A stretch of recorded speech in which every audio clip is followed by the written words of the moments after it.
British सत्य के एक और हैरान कर देने वाले एपिसोड में आप सभी लोगों का बहुत बहुत स्वागत है दोस्तों। आज का ये वीडियो आप लोगों के लिए बहुत ही खास होने वाला है, क्योंकि जो मैंने पिछला वीडियो बनाया था उसमें लगभग जितने भी कमेंट आए थे उसमें 95% लोगों के यही कमेंट थे कि वो कौन सा ऐसा मंत्र है जिससे बजरंगबली को अपने पास बुलाया जा सकता है, उनसे मिला जा सकता है, उनसे सारी सीख ली जा सकती है। तो इस वीडियो के अंत तक जरूर बने रहिए दोस्तों, क्योंकि इस वीडियो में मैं आप लोगों को बजरंगबली की महिमा की एक ऐसी कहानी बताने वाला हूं जिसको सुनकर आपके रोंगटे खड़े हो जाएंगे। और इस वीडियो के अंत में मैं आप लोगों को वो प्रक्रिया और वो मंत्र बताऊंगा जिसकी मदद से आप बजरंगबली से मुलाकात कर सकते हैं, उनसे रूबरू हो सकते हैं। तो बने रहिए मेरे साथ अंत तक। सब्सक्राइब कर देना वरना पता है नहीं। इस कहानी की शुरुआत 1993 से ही हो गई थी दोस्तों, अमन और सुनील के जन्म के साथ। अमन अपने बचपन से ही बहुत ही ज्यादा धार्मिक प्रवृत्ति का था। अमन को बचपन से ही, जब से उसने होश संभाला था, तब से उसे हनुमान चालीसा कंठस्थ याद हो गई थी। लेकिन सुनील, जो कि उसका दोस्त था, वो बजरंगबली पर ज्यादा विश्वास नहीं करता था और ना ही वो किसी भी तरह की सुपरनेचुरल पावर्स पर विश्वास रखता था, ना ही भगवान पर और ना ही शैतान पर। कहा जा सकता है कि वो पूरी तरह से नास्तिक था। दोनों ही बहुत अच्छे दोस्त थे। दोनों की दोस्ती इतनी अच्छी थी कि जब कभी भी सुनील अपने गांव जाता था तो अमन भी साथ साथ उसके गांव चले जाता था, क्योंकि अमन को छोटे गांव में रहना बहुत ज्यादा पसंद था। बचपन से ही दोनों ने सुनील के गांव के कब्रिस्तान की बहुत कहानियां सुनी थी।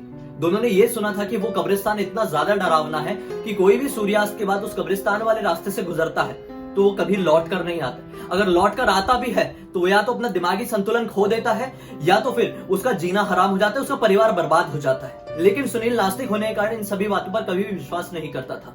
दोनों ही खेलने के लिए सूर्यास्त से पहले यानी दिन के टाइम उस कब्रिस्तान के पास जाया करते थे। लेकिन जब कभी भी वो लोग कब्रिस्तान के पास जाते थे तो अमन अपने मन में हनुमान चालीसा का पाठ करने लगता था, जिसे देखकर बार बार सुनील हंसता था। दोनों और बड़े हुए और कहानी आ गई 2008 में। 2008 में अमन फिर से सुनील के गांव गया और फिर गांव जाने के बाद दोनों को ही बैट बॉल यानी कि क्रिकेट खेलने का मन किया और वो लोग उसी कब्रिस्तान के सामने जाकर मैच खेलने लगे। मैच खेलते खेलते सुनील ने उठाकर उस बॉल को जोर से कब्रिस्तान के अंदर की तरफ मारा और यही हुआ, वो बॉल कब्रिस्तान के अंदर जाकर गिरी। जब अमन वो बॉल लेने जा रहा था तो वो अपने मन में हनुमान चालीसा का पाठ कर रहा था। जब वो बॉल लेकर कब्रिस्तान के अंदर से बाहर आया तो उसके मन में तब भी हनुमान चालीसा का पाठ चल रहा था। इसे सुनकर सुनील ने उसे तुरंत टोक दिया, कहा कि क्या बार बार हनुमान चालीसा का पाठ करते रहता है, ये सब कुछ नहीं होता, चल चुपचाप खेलने में अपना ध्यान लगा।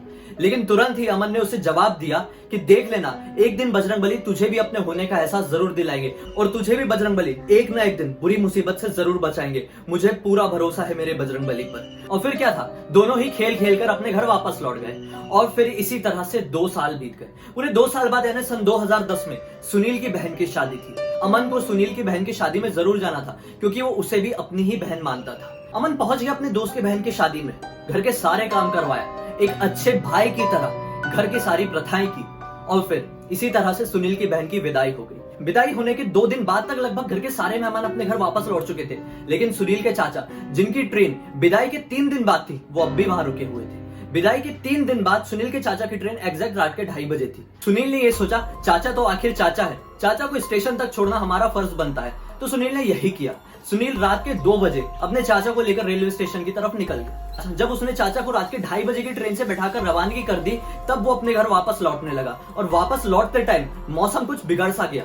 सुनील को ऐसा लगा कि अब शायद बारिश होने वाली है, तो क्यों ना मैं रास्ता शॉर्टकट वाला पकड़ लूं और कब्रिस्तान के रास्ते से होते हुए जल्दी से घर पहुंच जाऊं। क्योंकि सुनील कभी भी इन सब बातों पर विश्वास नहीं करता था, इसलिए आज उस कब्रिस्तान वाले रास्ते से जाने से वो बिल्कुल भी नहीं डर रहा था। और फिर जैसे ही उसने कब्रिस्तान की वो अंधेरी गली पकड़ी, कब्रिस्तान की उस अंधेरी गली में लगभग 300 मीटर चलने के बाद सुनील का दिमाग थोड़ा ब्लैंक सा हो गया। उसे ऐसा लगा कि मैं इस रास्ते में पहली बार आ रहा हूँ। उसका दिमाग उस अंधेर गली में थोड़ा खो सा गया था। वो हैरान हो चुका था कि वो रास्ता मैं कैसे भूल सकता हूँ जिसमें मैंने अपना आधा बचपन बिताया हूँ खेल खेल के।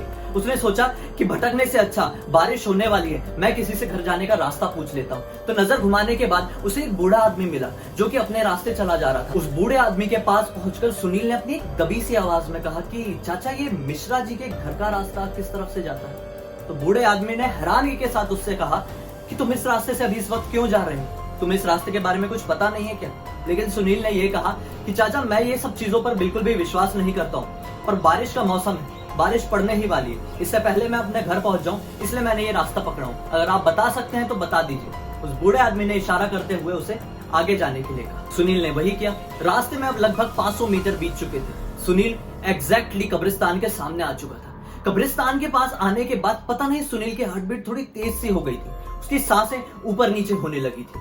अचानक से उसे ऐसा फील हुआ कि मेरे पीछे कोई चल रहा है, लेकिन एक बार पीछे पलटने के बाद उसने ये देखा कि थोड़ी मेरे से 200 मीटर की दूरी पर ही एक घर बना हुआ है, जिस घर की छत से एक सफेद कपड़े पहने हुए आदमी ने जोर से नीचे छलांग लगा दी। उसकी हार्ट बीट और ज्यादा तेज हो गई। उसने बिना कुछ सोचे समझे आगे की तरफ अपने कदम बढ़ा दिए। अब लगभग सुनील 100 मीटर आगे ही चला था, लेकिन उसकी क्यूरियोसिटी इतनी ज्यादा थी कि वो पलटकर एक बार फिर से उस घर को, इस आदमी को देखना चाहता था जिसने अभी अभी छलांग लगाई थी। लेकिन जैसे ही वो पलटकर देखता है तो वो क्या पाता है कि वहां पर कोई घर ही नहीं था, जबकि वो सिर्फ एक कब्रिस्तान ही था। अब उसकी सांसें रुक सी जाने लगी थी। उसे ऐसा लगने लगा था कि मैं बेहोश ही होने वाला हूं, लेकिन उसे अचानक से अपने दोस्त अमन की याद आती है और उसके मुंह से बोले हुए हनुमान चालीसा के पाठ उसे याद आते हैं।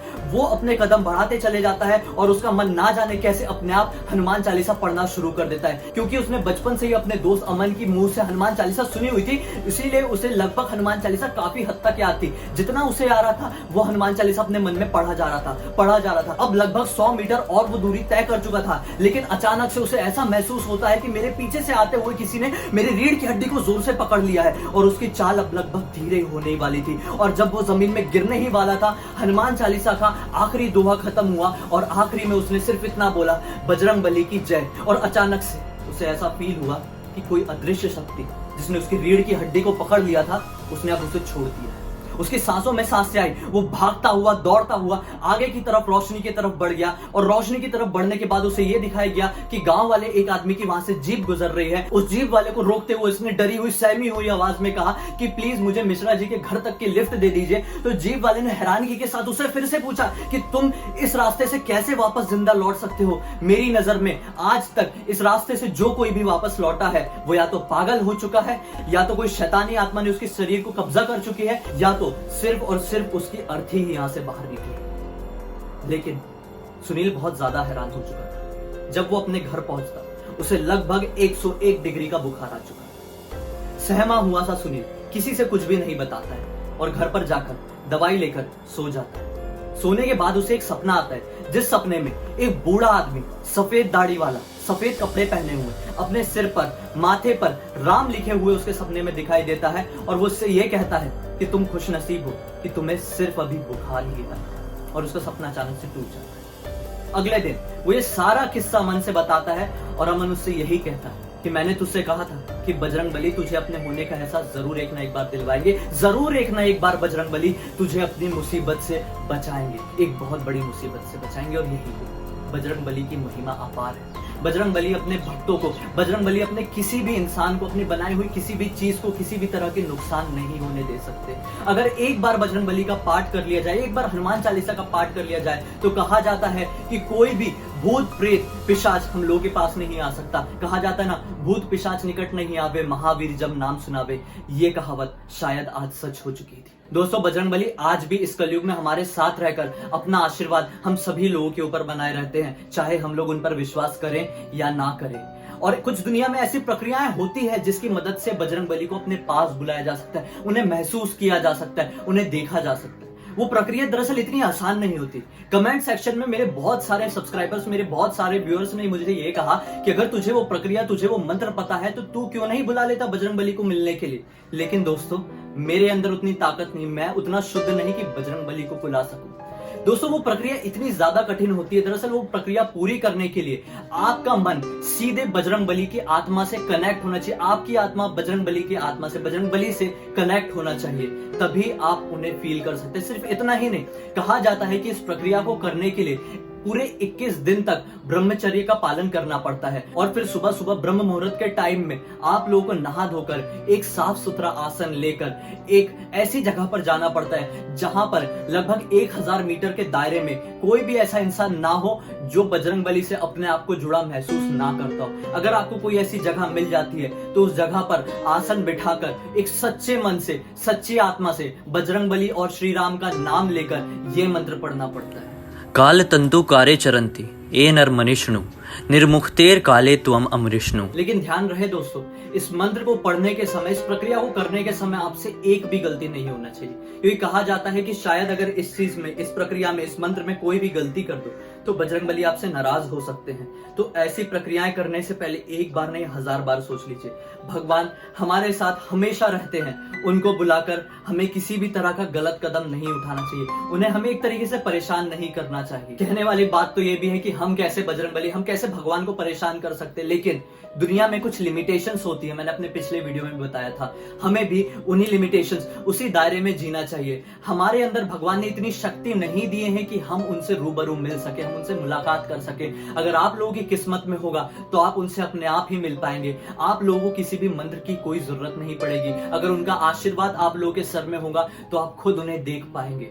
उम्मीद है मेरा ये वीडियो आप सभी लोगों को समझ में आ गया होगा। मेरे इस वीडियो के जरिए आपको एक अच्छी सीख मिली होगी। मेरे इस वीडियो को ज्यादा से ज्यादा शेयर कीजिए ऐसे लोगों के साथ जो कि भगवान की महिमा पर विश्वास नहीं रखते हैं। शायद मेरा एक वीडियो किसी ऐसे इंसान की आंख खोल दे जो कि एक पूरी तरह से नास्तिक है और कोई गलत कदम उठाने कोई गलत मुसीबत में पड़ने वाला है। शायद मेरे इस वीडियो के जरिए किसी की जिंदगी में एक नया सवेरा हो जाए। मेरे चैनल को इसी तरह से सब्सक्राइब करते रहिए, मेरे साथ इसी तरह से जुड़े रहिए, क्योंकि अब से मैं आप लोगों के पास दिन में 2 बार आ रहा हूं। एक बार दोपहर में यानी शाम को 4 बजे और एक बार रात के वक्त 9 बजे। और जाते जाते बेल आइकॉन को भी दबा दीजिए ताकि मैं जब भी नए वीडियोस लाऊं आप लोगों तक उसकी नोटिफिकेशन मिल जाए। बहुत बहुत धन्यवाद।